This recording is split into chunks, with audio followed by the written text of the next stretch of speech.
On to this story now. Friday marks 7 years since the deadly Marikana massacre. At least 34 people were killed when police opened fire on striking mine workers. 10 others were killed in the days leading up to the tragedy. Now, the scene sent shockwaves across the country. President Cyril Ramaphosa also received criticism for claims he pushed for increased policing. For more on this, we're joined by AMCU President Joseph Mathunjwa. Mr. Mathunjwa, thank you very much. Hi, good morning. You and I were there on August 16, 2012. Talk to us about how you think the situation for miners, for mine workers in South Africa generally has changed or perhaps stayed the same. It hasn't changed because here we are not just dealing with conditions of employment, we are only dealing with the policies of the country. So until such time the policies of the country changes, then the union will be in the position just to align itself within. So if the economic policies are still skewed as it is, still favor the business, so capital comes before the lives of workers. Hence, we are still seeing each mine killing 21 breadwinners without any consequences in these mine fatals. And even though you try to campaign for the amendments of Mine Health and Safety Act, the government is very reluctant. When it comes to Marikana, I mean, you made specific demands then, and I'm just wondering what has been achieved. A basic rate of 12,500 and better living conditions. What's the conversation when it comes to both of those, and what is the situation now? The situation is going with a snail pace, and you could see clearly that these companies, they do have the Bosperat. There is where they caucus about these issues. The worst of them all currently, it's Sibanye-Stillwater at Lonmin. Can you imagine across the street, they offered the operations of Anglo 600, 700, 800. Then comes to Lonmin, they offer the workers 300 for the first year, 350 for second year, and 400 rand. And these guys, they are pleading poverty. You could see clearly that it's not about money, it's about power. To say, AMCU on its members, they cannot tell us. We will continue where we left. So this is a clear provocation. The question is, why Mr. Froneman is wielding so much power in the mining sector? Why? Because, I mean, Lonmin has turned the corner during Ben Magara last year, September. We've made a clean profit of 1.4 billion.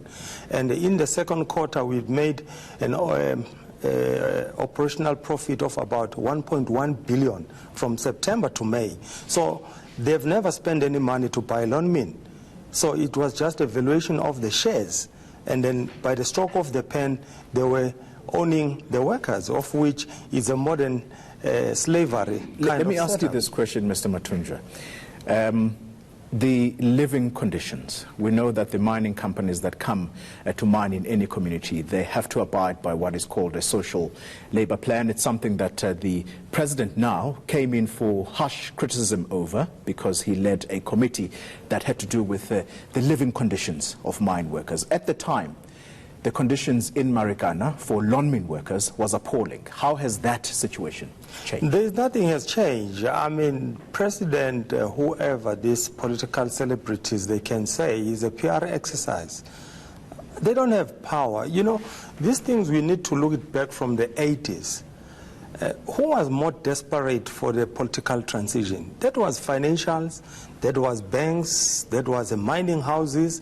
It was not us. Yes, we were fighting to have a democracy, of which we just got a smoke screen of the democracy.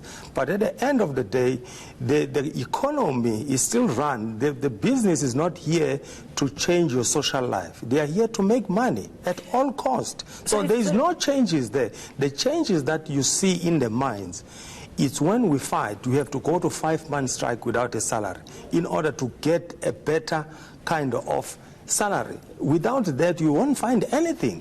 And the government is backing them. Just for instance, look at our last 5 months or nearly 5 months strike at the gold sector at Sibanye. The state was servicing their South African police vehicle at Sibanye and the Froneman vehicle. The same thing that they did in 2012, where Lonmin gave the state the infrastructure to kill workers.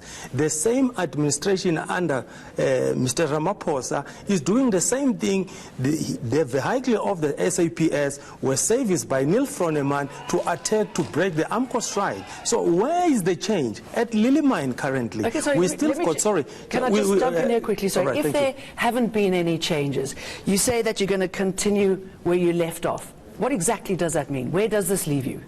I mean, when you continue where you left off, you are saying you are going to give to the workers. The members of AMCO will decide. But we cannot be in the position to allow business capital to oppress the future of a black child through the system that the politicians are failing to challenge. We are not going to allow that. It cannot be a general case. This is a man-made system. And AMCO, that's why we are facing deregistration, because it's the only decent voice that fight for the real economic emancipation. Look at Lily Mine. 3 workers are still, I mean, in the belly of, of the earth. But the state president, the former, we written to him to request that from his budget, can he put that 200 million to open the shaft in order, to get the container, even today. But if it was a child of a politician, or if it was another race, color, which was there, surely those, that container could have been retrieved. It shows that they don't care. It's about money. Mr. Mathunjwa, this conversation could go on, and I hope to see you in Marikana tomorrow at the anniversary of that tragic incident. We haven't learned anything from there. We've never learned anything. The exploitation, remember, the mining was built on the background of exploitation and migrant labor system, of which even today we are still facing, and this government and this administration of the ANC hasn't made a dent, on the system. But we are not going to back down. AMCO President Joseph Mathunjwa joining us this morning.